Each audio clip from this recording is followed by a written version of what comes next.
नमस्कार, ये है सनातनी आवाज़ और मैं हूँ आपके साथ तनु शर्मा। सनातनी आवाज़ में आज हम बात करेंगे संस्कृत के कुछ ऐसे श्लोक्स की जो बच्चों के नैतिक विकास और आध्यात्मिक उन्नति में बहुत ही महत्वपूर्ण है। संस्कृत के श्लोकों में गूढ़ ज्ञान छुपा हुआ है। ये श्लोक ही हैं जो जीवन के हर पड़ाव पर जीने का सही तरीका सिखाते हैं। ये बच्चों के लिए मार्गदर्शक के रूप में भी कार्य करते हैं। इसी वजह से कदाचित बचपन से ही बच्चों को श्लोक का अध्ययन कराया जाए तो उनके बचपन व विद्यार्थी जीवन पर सकारात्मक असर दिख सकता है। संस्कृत के कई श्लोक तो जीवन की समस्याओं से निपटने और परिस्थितियों को संभालने का तरीका भी बताते हैं। तो चलिए बात करते हैं इन ज्ञानवर्धक श्लोकों के बारे में। काम, क्रोध, अरु, स्वाद, लोभ, श्रृंगारहि, कौतुकहि, अति सेवन, निद्राहि, विद्यार्थी आठो तजय। इस श्लोक का भावार्थ है कि विद्यार्थियों को 8 चीज़ों से बचने के लिए कहा गया है। काम, क्रोध, स्वाद, लोभ, श्रृंगार, मनोरंजन, अधिक भोजन और नींद, इन सभी को त्यागना जरूरी है। दूसरा श्लोक है विद्या ददाति विनयम, विनयाधाति पात्रताम, पात्रत्वात् धर्माप्नोति धनात्, धर्मः ततः सुखम। इसका भावार्थ है विद्या से विनय अर्थात विवेक व नम्रता मिलती है। विनय से मनुष्य को पात्रता मिलती है अर्थात पद की योग्यता मिलती है। वहीं पात्रता व्यक्ति को धन देती है। धन फिर धर्म की ओर व्यक्ति को बढ़ाता है और धर्म से सुख मिलता है। इसका मतलब ये हुआ कि जीवन में कुछ भी हासिल करने के लिए विद्या ही मूल आधार है। गुरुर्ब्रह्मा गुरुर्विष्णु गुरुर्देवो महेश्वरः, गुरुर साक्षात् परब्रह्म तस्मै श्री गुरुवे नमः। इसका अर्थ है कि गुरु ब्रह्मा है जो सृष्टि के रचयिता हैं, गुरु विष्णु हैं जो सृष्टि के पालक हैं, गुरु महेश्वर है जो सृष्टि के संहारक है, गुरु साक्षात परब्रह्मा है। ऐसे गुरु को मैं नमस्कार करता हूँ। इस श्लोक का तात्पर्य यह है कि गुरु ही हमें सृजन, पालन और संहार की महत्ता सिखाते हैं और वे हमें परम सत्य की ओर ले जाते हैं। गुरु का स्थान परम पवित्र और महान होता है, इसलिए गुरु को सादर प्रणाम। अभिवादनशीलस्य नित्यं वृद्धोपसेविनः, चत्वारि तस्य वर्धन्ते आयुर्विद्या यशोबलम।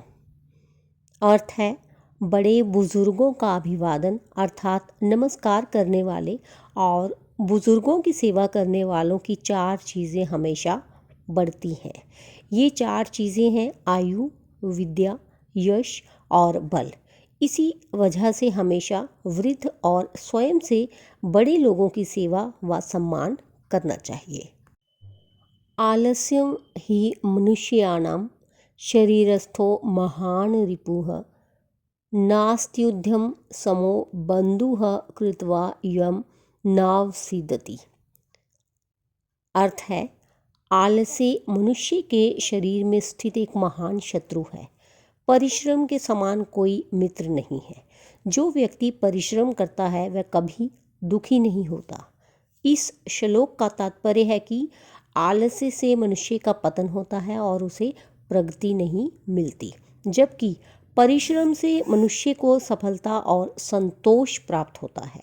इसलिए आलस्य का त्याग कर परिश्रम को अपना मित्र बनाना चाहिए। अगला श्लोक है रूप यौवन संपन्नः, विशाल कुल संभवाः, विद्याहीना न शोभन्ते निर्गंधा इव किंशुकाः। अर्थात सुंदरता, यौवन और ऊंचे कुल में जन्म लेने के बावजूद अगर व्यक्ति विद्या से हीन है तो वह शोभा नहीं पाता, जैसे बिना सुगंध के पलाश का फूल। इस श्लोक का तात्पर्य यह है कि केवल बाहरी सुंदरता, यौवन और उच्च कुल का होना पर्याप्त नहीं है। विद्या ही व्यक्ति को वास्तविक शोभा और सम्मान देती है। विद्या के बिना व्यक्ति की स्थिति सुगंध रहित फूल के समान होती है। काक चेष्टा बको ध्यानम स्वान निद्रा तथैव च अल्पहारी गृह त्यागी विद्यार्थी पंचलक्षणम। अर्थ है, एक आदर्श विद्यार्थी के 5 गुण होते हैं। कोए जैसी चेष्टा यानी लगन और परिश्रम, बगुले जैसा ध्यान एकाग्रता, कुत्ते जैसी नींद कम सोना और जागरूकता, अल्प भोजन संयम और साधारण भोजन, और घर का त्याग अध्ययन के प्रति पूर्ण समर्पण। इन गुणों के साथ विद्यार्थी अपने अध्ययन में सफल हो सकता है। ये श्लोक ये बताता है कि एक विद्यार्थी को अपने लक्ष्य की प्राप्ति के लिए समर्पण, संयम, सतर्कता, एकाग्रता और परिश्रम की आवश्यकता होती है।